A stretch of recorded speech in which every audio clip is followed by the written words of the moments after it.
Hey, this is Chad Campbell with Redesign You and Hope Family Care. I've been doing family practice now for 22 years, and I'm a certified functional medicine provider. And I am super excited to share with you today information about diabetes to try to help you achieve the health goals that you desire. This chronic disease is very near to my heart as we are a licensed diabetic center, and I work diligently with our patients to help reduce the risks of their diabetes and to try to help them to achieve their goals that they set for their health. I even see one of my superstars, Darren, has joined the webinar. Hey, Darren.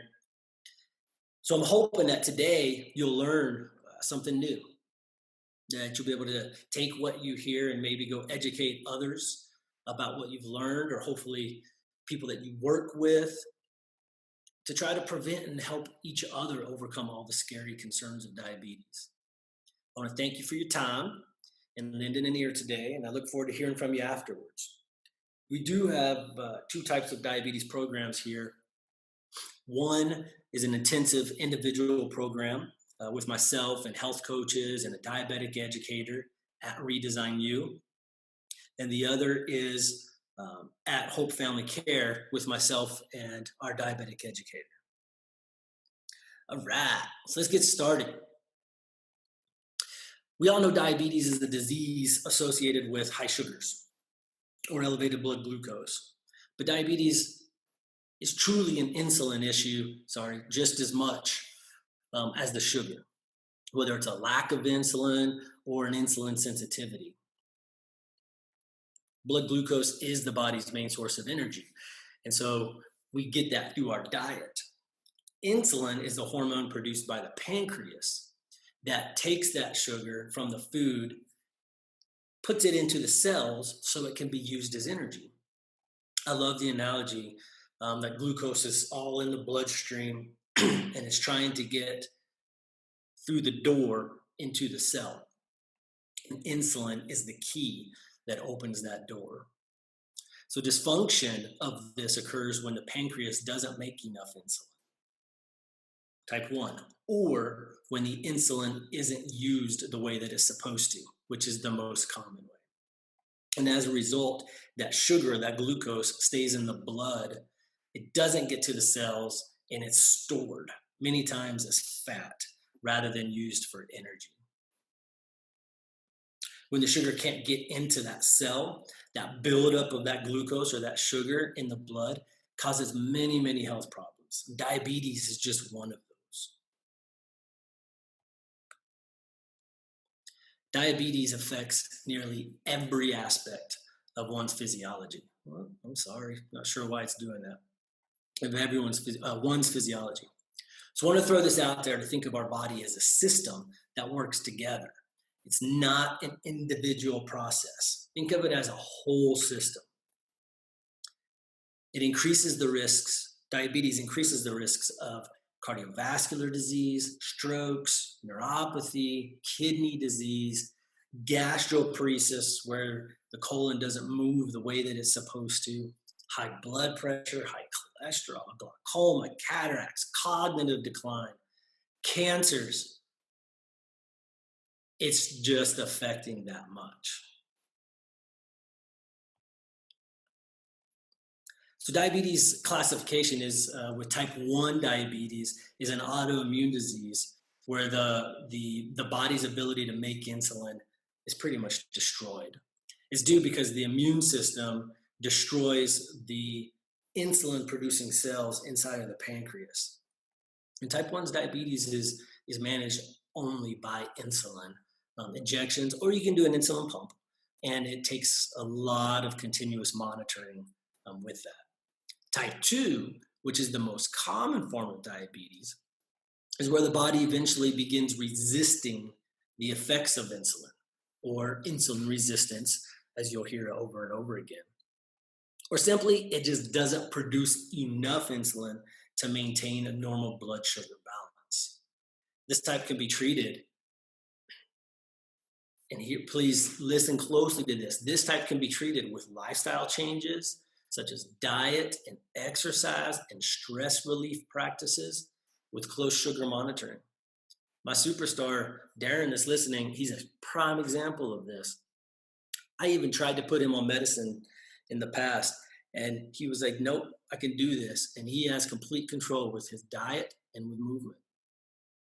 However, the statistic for diabetes is pretty scary, saying somewhere around 60% of all type 2 diabetics will need to go on insulin at some point. It could be in a month or a year or 10 years or 30 years, but 60% will go on insulin. Both type 1 and type 2 diabetes result in that high blood sugar, and they just constantly need this constant management and monitoring. Now there's even what's called type 3 diabetes. And this is when the neurons in the brain become insulin resistant as well. Just like what's happening in type 2, the insulin resistance now is happening in the brain, and they believe that it is a huge factor in Alzheimer's. Scary. That is super scary.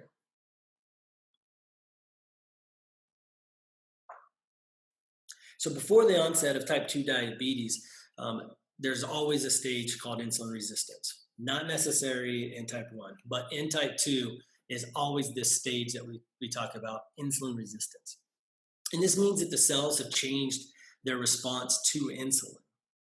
So when this happens, the pancreas is getting this notice that more sugar needs to be taken into the cells. So it keeps producing more insulin to try to bring these sugar levels down. So instead of requiring just one insulin, it's now requiring 10 insulin. So when you get this increase in this insulin production, insulin causes fat formation and inflammation. Fat formation and inflammation cause more insulin production. And it's this horrible cascade that just keeps happening in these poor people. And that's why whenever we give people insulin, they always gain weight. They're going to gain weight because the insulin causes the weight gain and causes the fat formation. So if you remember the analogy, the sugar in the bloodstream and the insulin is the key to get it into the cell. What's happening now is that excess sugar that's in the bloodstream is being forced into the cell walls beyond what their capacity can hold. It's like when you go to the circus and you see these clowns coming out of the car, and there's like 40 clowns in this little tiny car. It's the same thing. That sugar is being forced into this cell. And that sugar then gets converted into triglycerides. And that's one of the reasons why you'll see in uncontrolled diabetes or with high sugars and insulin levels that the triglycerides go up with that. And this actually becomes one of the first indications of the inflammation and the whole insulin resistance. You're like, well, what happens to all that extra insulin once it's produced? It continues to circulate in the bloodstream, causing more of the inflammation and the weight gain. And this can develop over a long period. And it is fueled. It's fueled by these lifestyle choices, such as the poor diet or the lack of movement, the lack of physical activity. But as this continues, as this inflammation continues and this insulin increase continues and the lack of movement continues, then those cells which are already resistant to the insulin continue to become more resistant. And that insulin and glucose continue to rise. The insulin and the sugars just keep going up and up.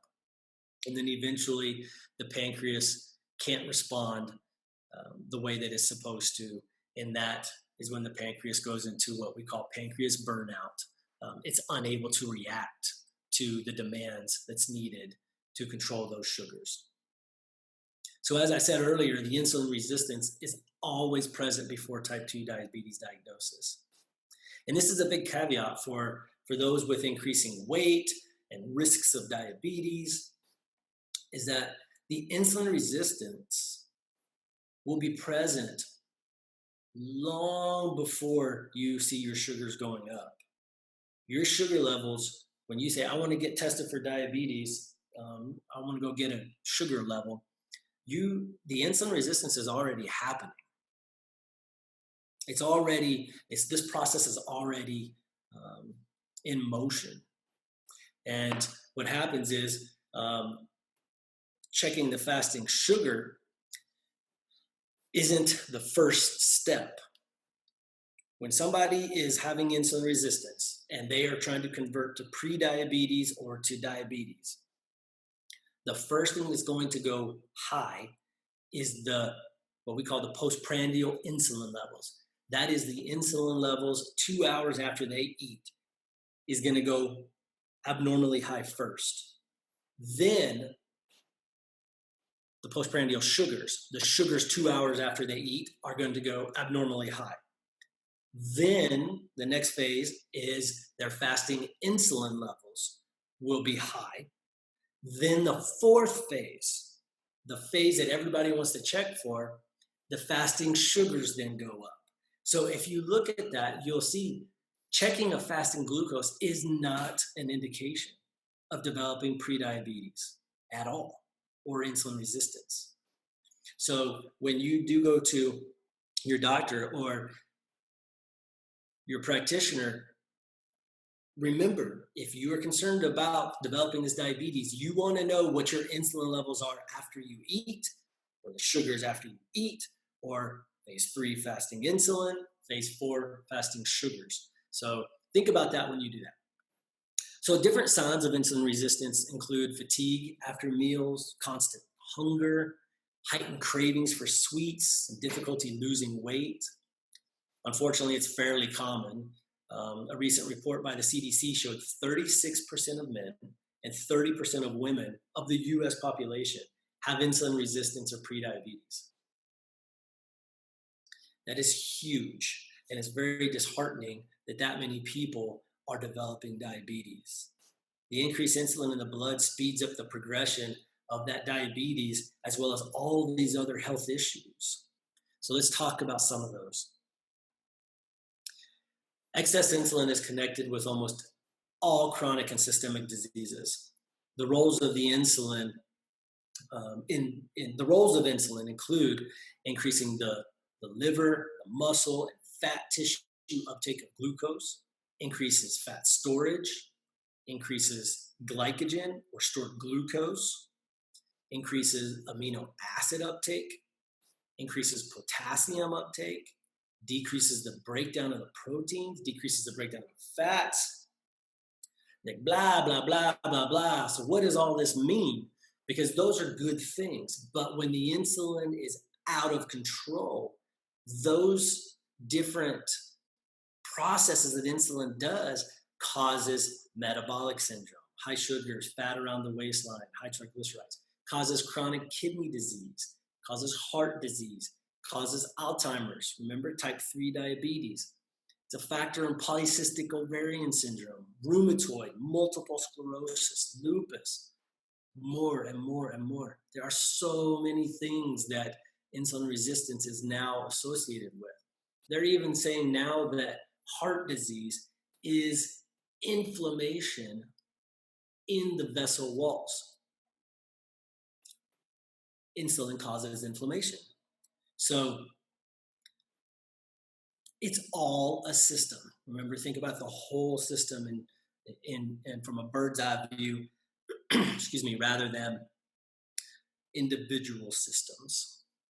So insulin resistance is increased by weight gain, especially the weight gain that happens around the midline. That's the big one. High intake of fructose, whether it be high fructose corn syrup, sugars, the artificial sweeteners. I had a patient who was a insulin-dependent diabetic who kept having to be admitted to the hospital, and because his sugars were just continuing to go way out of control. And after the 5th time, because he swore up and down that he was using his medications, after the 5th time, he told me he knew what it was. I said, all right, smarty pants, what is it that's causing all these sugars to go up? And he said, it's my diet soda. And I had never even heard of that. This was about 15 years ago. So I researched it, and he's exactly correct. The artificial sweeteners with the aspartame in that actually, when it's stored in a temperature higher than 80 degrees, turns to formaldehyde. And that then prevents insulin from binding with the sugar. So that's why even diet sodas and diet drinks are not good. The insulin resistance is increased by oxidative stress. We hear about overdoing it and not allowing your body to heal. Prolonged inactivity, messed up gut microbiome. The gut, we're going to talk about that in a little bit. Smoking, overeating, poor nutrition, and yep, genetics. Genetics can play a role in this as well. But many of these things, luckily, are just behaviors that we can modify to lower the likelihood of developing this insulin resistance or to reverse this insulin resistance. So there are several evidence-based ways to prevent or reverse this insulin resistance in order to prevent the development of the diabetes. Many of these strategies are also well known as protection against most diseases and promotion of overall health. And that's one of the things that I love about these strategies is that they don't just help diabetes. They help with congestive heart failure and asthma and high blood pressure and gut problems and autoimmune disorders. So some of these things include maintaining a healthy weight, especially losing the weight around the midline, a healthy balanced diet, regular exercise or movement, stop smoking, reduce sugar intake, including those diet sodas, improving sleep, managing your stress, and knowing what your sugars are doing. And people are doing these things, and some are choosing specific ones that they want to implement, that they want to do. But then, like, how do we know that what we're doing is actually working? And that's one of the reasons why we do the blood glucose testing. I really am a huge firm believer that the blood glucose testing is this incredible tool to monitor the blood sugar shifts and how your different foods and your activities impact your levels. Because doing this regularly can help you to correct and to know what you're doing is actually helping. Because what helps you is not going to necessarily help me. We know the generality of the foods and the movements and those things, but my body's still going to react to things different than yours. So some of these things that we monitor when we're monitoring these sugars is to monitor it during your dietary changes, monitor it during the exercise routines and when you're changing those up, and of course, with any type of insulin dosing if you're using insulin. And this helps you to learn your cycles and how your body responds. The problem is it hurts. Checking your sugars that often hurts.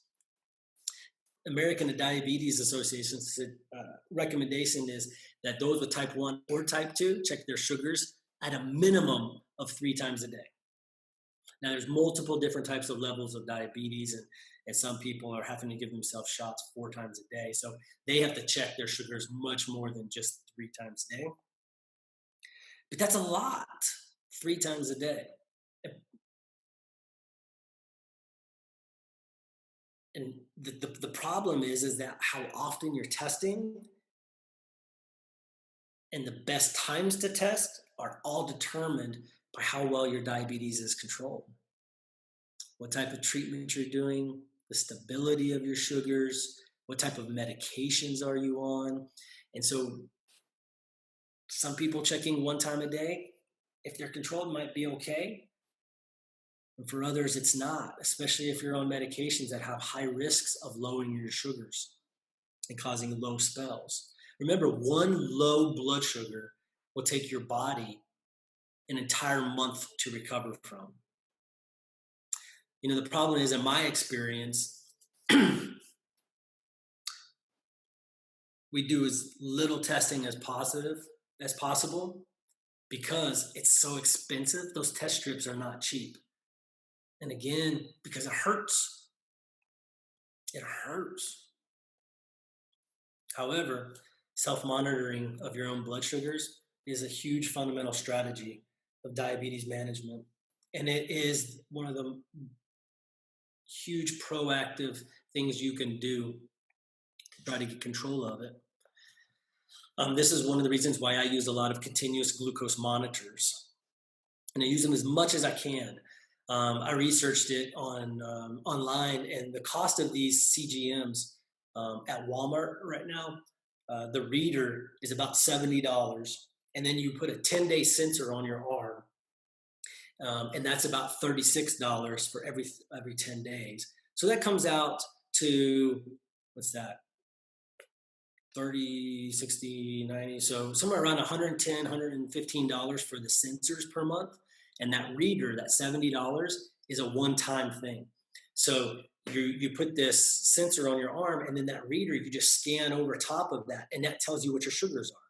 There's a little delay in it, but that way people aren't having to poke their fingers all the time, and then it helps them to control their sugars without having to keep hurting themselves. So let's talk about the impact of these lifestyle changes on your diabetes. You'd be surprised to know that as obesity increases, so does diabetes. It's not a coincidence. And they've even done studies, and they did a study in 2011 which proved diabetes reversal with a huge drastic change in the diet and in weight loss. And this study used plant-based low-calorie diets, and they saw changes in as little as 1 week, and then a complete turnaround in 8 short weeks. The study used MRI imaging, it used blood sugar monitoring, insulin response tests, cholesterol assessments, and evaluations of the fat in the pancreas and the liver to be able to monitor all this. But what's so cool is it gave hope to millions of people who have been led to believe that their diabetes is just a downward spiral with no hope except for more and more medications. But this is one of the hardest conversations in our clinic, which is the lifestyle changes, weight management, because we all have our habits and our likes. And it's unfortunate that the way that many of us were raised is a huge contributing factor to the development of our diabetes or of our insulin resistance. So if we're to get very real with each other, we have to make a choice to either be proactive and change lifestyle, like the study showed, because it shows complete reversal in this insulin resistance, or to accept the diabetes that is most likely will be a downward spiral with more and more medications. But it is our choice, right? I mean, it's our choice to decide how we want to live our life and the type of health goals that we're trying to achieve. Okay, I'll get off of that soapbox there. It's such a common thing, and I feel like we do have to be real with ourselves if we really do want to get control of this. The gut, man, I cannot say enough about the gut. Bacteria play a major role in disease, including diabetes. Just oral health with the bacteria in gingivitis is huge in diabetes. And we often, regard our gut as this complete separate entity that's just about digestion. If I don't have any heartburn, then my gut must be doing okay.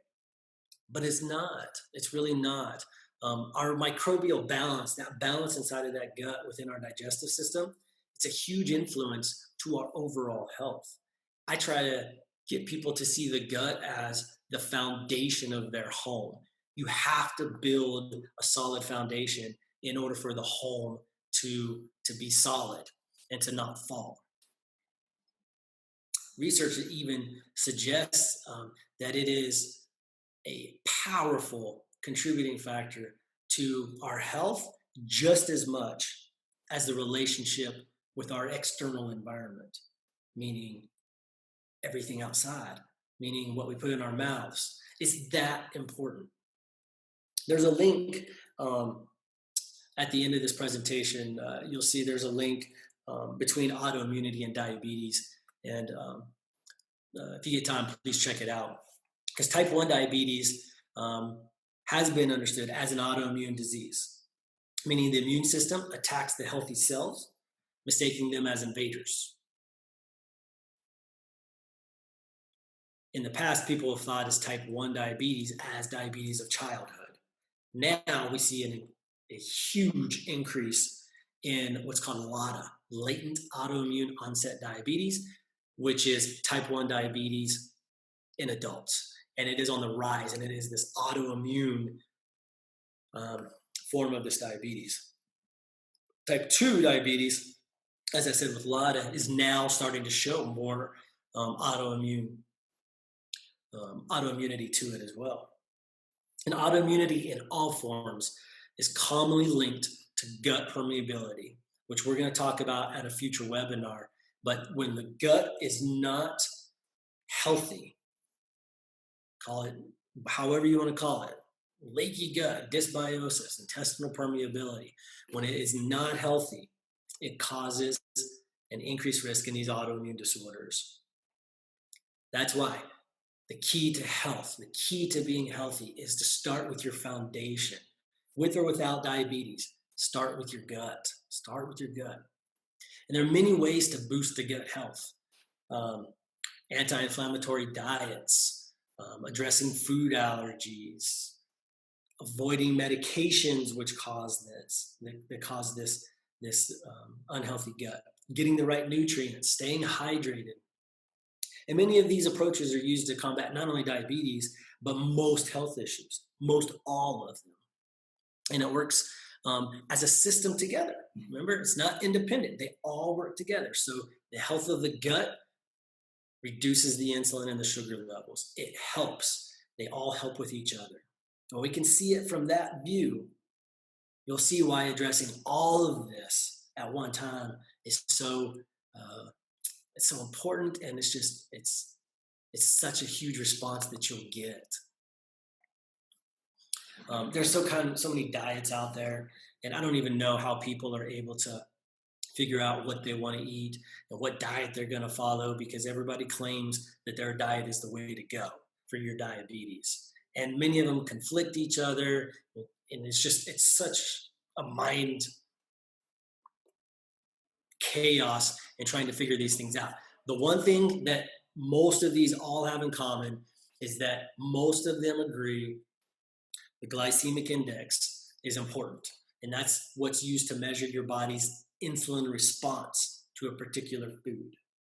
And there's a general glycemic index, but again, people's bodies respond differently. There's a glycemic load, and that's how much food you eat that will raise your insulin. So see, this is figuring out how your body is responding to the foods. Insulin is one of the only hormones that we have the power to control. And it actually begins with our fork and with the movement that we do. So when you hear about all these guidelines or things that will help to improve your overall diabetes, make sure that they do talk about glycemic index, they talk about glycemic loads, they talk about the movement. So the things to pay attention to whenever you're choosing foods and diets is timing of your food. How frequent are you eating? How big are your meals? Because if you are having high insulin and you are skipping meals, you are going to get a rebound of high sugars. And you have a constant fluctuation happening, which is going to cause very difficulty with you controlling your sugars. Inflammatory foods, staying away from processed foods or fast foods. Food sensitivities, your gut. Much like regular food allergies can cause immune and inflammatory responses, we have to work on that gut. So let's talk about some specifics on diabetes diet and how it can best work for you. That misconception that I was talking about earlier with plant-based diets is that they're so carb heavy that diabetics should actually avoid them. But the research shows that there's so many benefits to the plant-based diets that it's actually very powerful for diabetes. It has a decreased saturated fat intake. It has increased fibers, get more vitamins and mineral absorption, less exposure to the nitrates and to the sodium. You get less inflammation, lower cholesterol levels, and much better glucose control. Mediterranean diet is one of these that you could check out. There's a video on YouTube, if you get a chance to check it out, called Plant-Based Diets for Diabetes. And again, you'll see links at the end of this presentation. If you get a chance, please check it out. Please check it out because the smallest little changes make such huge impacts. Such huge impacts. Oh, this one, sugars. What do you say about sugar? It's unfortunate that the most abundant anti-nutrient in our diet is sugar. And it wreaks complete havoc on our health. There have been such strong links between the increasing presence of sugar in our food and the prevalence of diabetes in our world. They're even doing studies. And it seems like this is total common sense.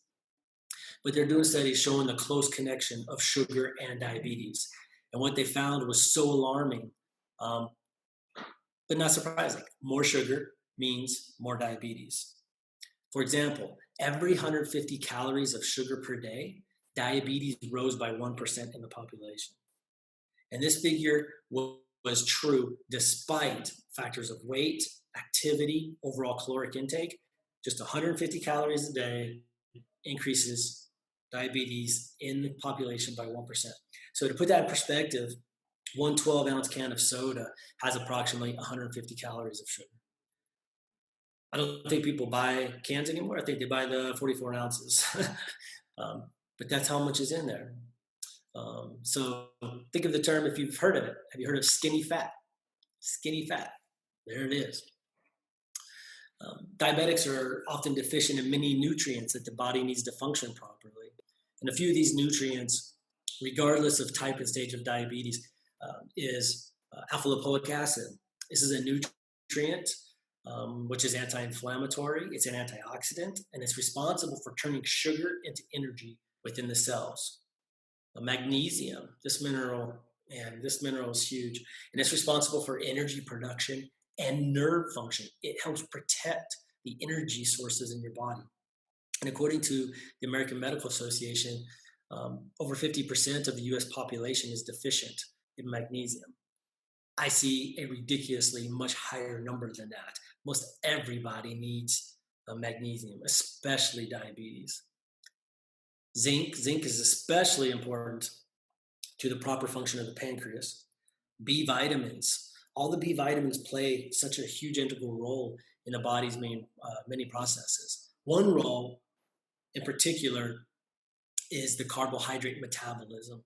So one of the things that people do is they love taking B12. But B vitamins need to be taken with other B vitamins. You can't take B12 by itself. You need to take B12 with a B complex because that's how the absorption is improved of that. Chromium helps to make insulin receptor sites more sensitive to the insulin. Remember, we're talking about insulin resistance. So chromium is huge in that and helping those issues with the insulin resistance. But remember, everyone's nutritional needs are completely different and it's highly individualized. So that's why I really recommend consulting with a functional medicine practitioner to get the right evaluation, to get the right lab work, and to get guidance in the right supplements and the guidance in supplements from the right companies, because these things are not regulated and you can be buying garbage. And that is one of the reasons why many functional medicine practitioners carry supplements, is because they study on which ones specialize in those supplements. And for me, I will only recommend the ones that I know are third-party tested, and they have to meet many quality measures for me to be able to recommend these to my patients. I don't like saying just go buy chromium or go buy B complex, because what you buy may be complete garbage and you're going to see no benefit and you're wasting your money and you're going to become discouraged. So that's why please reach out to us or reach out to a functional medicine practitioner to be able to get some good guidance on that. Exercise is such a huge thing. And when we talk about exercise, the simplest bit of exercise with just walking has such powerful impacts. But regular exercise, especially high intensity interval training or HIIT, has shown to significantly lower insulin levels and in turn lower the diabetes complications. And it does this because you burn the excess calories, which helps with the weight management. Remember, increased weight or increased fat causes increased inflammation, causing increased insulin. So it helps burn those calories by keeping the fat down. Exercise increases the sensitivity of the insulin receptors to help lower those sugars. Remember, the insulin resistance. Exercise helps your body's detox system and moving the toxins through the lymph system to help get rid of those things. It activates over 500 genes in the body and allows for more use of your hormones, including your insulin. And it helps control our hunger and our food cravings. But it also makes us feel good. And sometimes we just need to feel good. We just need to know I did something to help my body today. I did that, and that makes me feel good, and that's encouraging to me, which makes me want to be able to do it more. People always ask, which exercise is best? Whatever you want to do. Whichever one you like to do, that's what's best. But I'll tell you, the biggest bang for your buck is going to be exercising your thigh muscles. Exercise those thighs. They claim that over 90% of doctor visits can be connected to chronic stress in some way. And it makes sense when you consider all the diseases always have stress as one of the highest risk factors with them. Diabetes isn't any different. And it impacts it physically, chemically, emotionally, a combination of all of those. But people don't know that stress actually decreases that insulin receptor sensitivity, increasing the insulin resistance. It raises cortisol levels, which bumps up the blood pressure, bumps up your pulse, increases the sugar, makes you sweat to try to cool the body down. It causes sugar cravings, salty cravings, fatty food cravings, because that's what the adrenal glands need when you're going through stressful times. It raises the blood sugar. And it's so good that there's so many ways that we can help try to manage our stress. We can't get rid of all the stress around us, but we can try to maintain it and manage it with breathing exercises, meditation, sleeping, movement, mind-body therapies, progressive muscle relaxation. There's so many out there, and people always ask me again, which one is best? Which one do you recommend? I tell them, whichever one you'll do. Which one do you like to do? Which one seems the most exciting to you? And those are the ones that we try to teach them how to do. Sleep is such a big problem with sugars because the lack of sleep, it increases those sugars.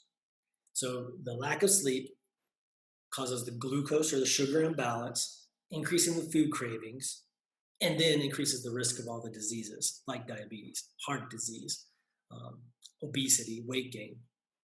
The studies have linked sleep quality, not just sleep, but sleep quality to the prevalence and degree of this insulin resistance. So they did research, and their findings say that you need 7 to 9 hours of high quality sleep to reduce inflammation and insulin dysfunction. That's one of the reasons why if you're not sleeping at night or you have sleep apnea, it is going to be so difficult to control your sugars. Many times people can drop a medication just by addressing the sleep apnea. So other things that you can do to help overcome the diabetes, supplements, intermittent fasting, mind-body practices, increasing the fiber, staying hydrated, and get your microbiome, your gut, get it checked out. Get it checked.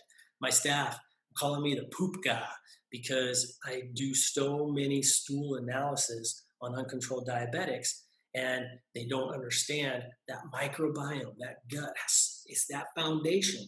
And if it is uncontrolled, it's going to create other processes in your bodies. So many times we do have to address the gut in order to help control the sugars. I want to thank you so much for spending time with me on this. I'm just so passionate about sharing this topic and working with people who are eager to transform their health and their lives. I ask that you please share what you've learned, even if it's just one small thing that you've learned today. Share it, share the entire webinar. Just please share it with someone, share it with a loved one or a coworker or other people you know living with diabetes, because the right community always helps with success, always. I invite you to call us at the number on the screen or check out our website at redesignu.net. Our team would love to come alongside of you to help you achieve your goals, your health goals. That's our goal, is to help you achieve the goals for your health that you've set. If you have any further questions, please don't hesitate to reach out to us. Next month, we'll be talking about autoimmunity. I hope to see everybody there again. And I just want to thank you for taking the time to listen today. And I pray and I hope that you're able to achieve all of those health goals that you desire.